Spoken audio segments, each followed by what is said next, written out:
Welcome back to my channel Rimi Chandraban. আশা করি তোমরা সবাই খুব ভালো আছো, আমিও খুবই ভালো আছি। তো তোমরা অবশ্যই হয়তো ভাবতে পারো যে দিদি একটা চোখে কাজল পড়েছে, এখন একটা চোখে কেন পড়েনি।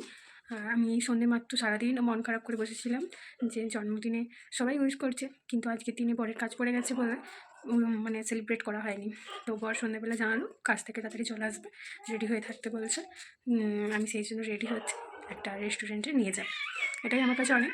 বড় জন্মদিনের আগে একটা নতুন মোবাইল কিনে দিয়েছে, কারণ মোবাইলটা আমার চুরি হয়ে গেছে সেই জন্য।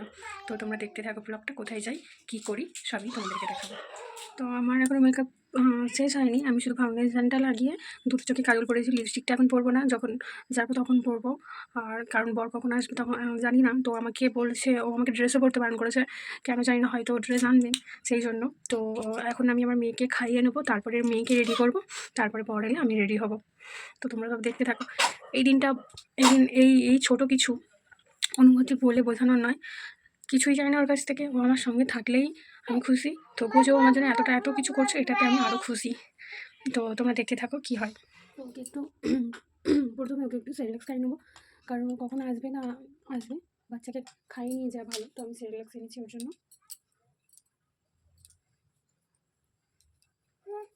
কেন কেন কেন কেন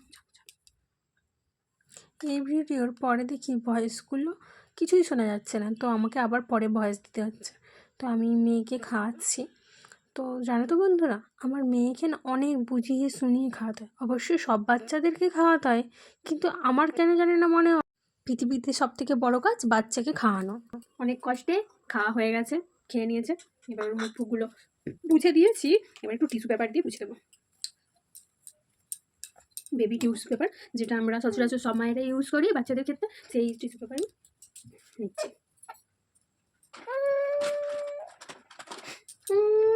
এবার ওকে আমি রেডি করবো।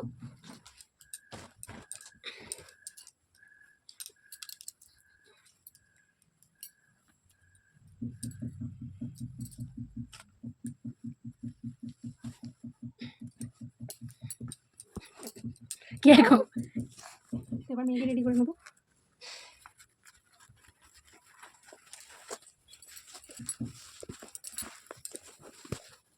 প্যাম্পার্সটা পরিয়ে নিচ্ছি।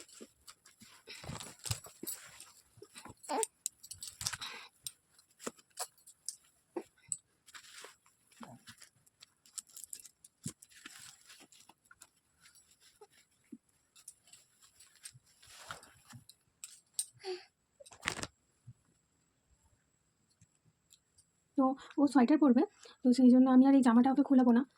কেননা সোয়েটারে তো, সোয়েটার পরলে তো আর ভিতরে জামাটা দেখা যাবে না, সেই জন্য আমি শুধু এই প্যান্টটাই ওকে পরাবো। ওর বাবাকে এই প্যান্টটা কিনে দিয়েছিল, তোমাদেরকে একটা ভিডিওতে আমি দেখিয়েছিলাম এই জামাটা। এই জামাটাই পরাবো। ও বাবা, সব সব এখানে সব।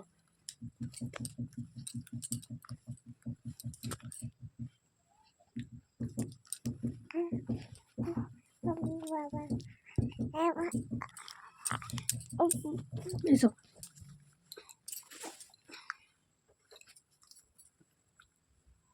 দেখি হাতটা সরাও তো, লজেন্স খাচ্ছে।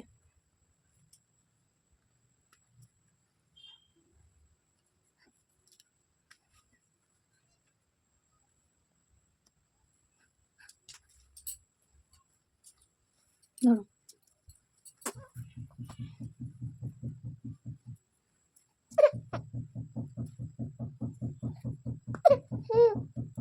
আমি এটা সোয়েটারের ভিতরে পরলে বোধহয় ডিজাইনটা দেখা যেত, তো আমি একটা সোয়েটারের ভিতরেই পরিয়ে দিই। বসো এখানে বসো।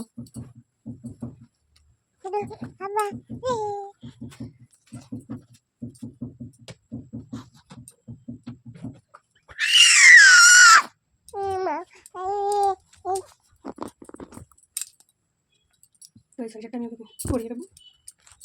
তোমরা হয়তো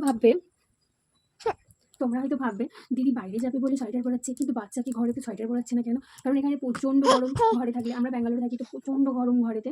যতক্ষণ না পর্যন্ত আমরা বাইরে বেরোচ্ছি আমরা বুঝতেই পারি না যে ঠান্ডা পড়েছে।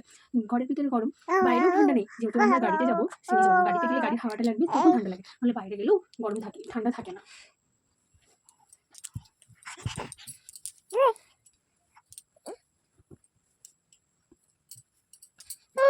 এই সোয়েটারটা ওর অন্নপ্রাশনে পেয়েছিল। ক্যামেরাটা ফেলে দিচ্ছিস মান্টু।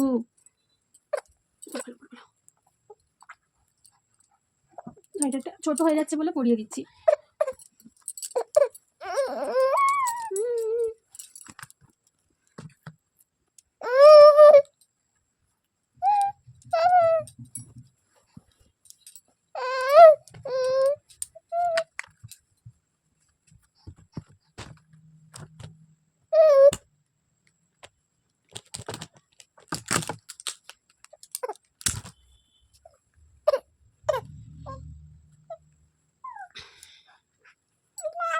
একটু দাঁড়িয়ে পড়ে তো, এদেরকে দেখিয়ে দাও তো, বলো আমাকে কেমন লাগছে, বলো আমাকে কেমন লাগছে, বলো আমার ভালো লাগছে তো, বলো আমি ঘুরতে যাবো, বলে দাও তো, বলে দাও।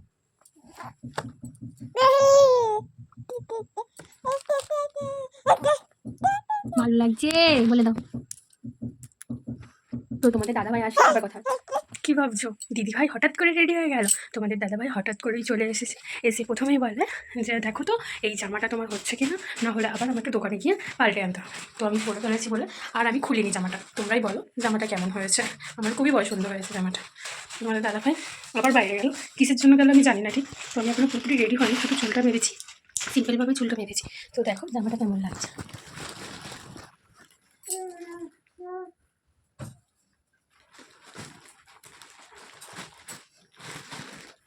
কেমন লাগছে জামাটা তোমরা কমেন্টে অবশ্যই করে। তোমাদের দাদা ভাইয়ের পছন্দ, তো আমার খুবই সুন্দর লাগছে। তো চল পুরোপুরি রেডি হয়ে কথা হচ্ছে। তো তোমাদেরকে বলেছিলাম রেস্টুরেন্টে যাচ্ছি, কিন্তু না, তোমার দাদাভাই বলেছে যে একবারে ডিনার করে আসবো রাতে, আর এখানে ব্যাঙ্গালোরের যে পল্লবী ধাবা আছে সেইখানে যাবো। তো সবটাই তোমাদের সাথে শেয়ার করবো। রেডি হয়ে গেছি, তো এই জামাটার সাথে এই কানের দুলটা পরবো বলছি। তো আমাকে কেমন লাগছে তোমরা অবশ্যই কমেন্টে দেখো। আর আমার মেয়েকে তো দেখিয়েছি, তোমার দাদাভাই এখন এসেছিলো, চলে গেছে, দেখাতে পারিনি, হঠাৎ করে এসেই চলে গেছে, কানের দুলটা পরে ফেলে। আমার মেয়ে এখানে কাঁদছে, করছে।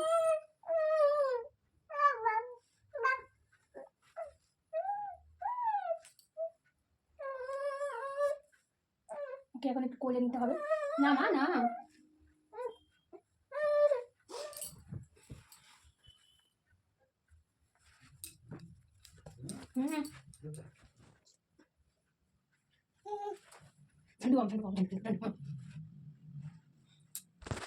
মেয়েকে বলছিলাম রেডি, কিন্তু হয়ে গেল এই জন্য বাচ্চাদের বেরোনোর আগে রেডি করতে হবে। পুরো রেডি করে তারপরে আবার পটি করে দিয়েছে, তো আবার চেঞ্জ করে আবার পরিষ্কার করে আবার রেডি করবো। চলে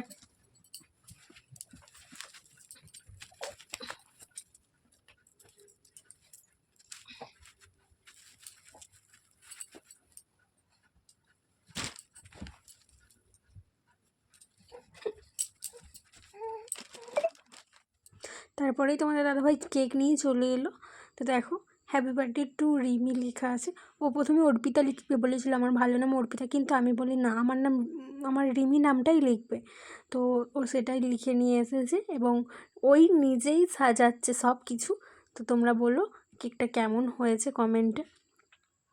তোমাদের দাদাভাই কিন্তু কোনো জিনিস করলে মন দিয়ে করে, আর ও ক্যামেরার সামনে সচরাচর আসে না। ওকে আমি বলছি হাই করো, ও হাই করে দিলে। আমার মানুকে বলছি বল মানু হাই বল, ও বলছে না। তো এখন ডেকোরেশন করছে, সাজাবে, এবার আমি কেক কাটবো। তো এবার আমি কেক কাটবো। তো তোমাদের দাদাভাই বলছিলো আন্টি, মানে আমরা যাদের রুমে থাকি সবাইকে ডাকবে, কিন্তু সত্যি কথা বলতে আমার পছন্দ নয়, কারণ কে আসবে না, এখানকার লোকেরা না একটু আলাদা ধরনের, বলবে না তোরা নিজেরাই কেটে নে। আমরা বললাম যে না, কাউকে কাটতে হবে না, আমি ক্যামেরা সেট করে ভিডিও করে কেক কেটে সবাইকে দিয়ে আসবো। ও বললো আচ্ছা তাই ঠিক আছে। তারপরে কোথায় রাত্রে আমরা ঘুরতে গেলাম, কোন হোটেলে খেতে গেলাম দেখার জন্য চ্যানেলটিকে সাবস্ক্রাইব করে আর নেক্সট পার্টের জন্য অবশ্যই ওয়েট করো। Tata bye bye.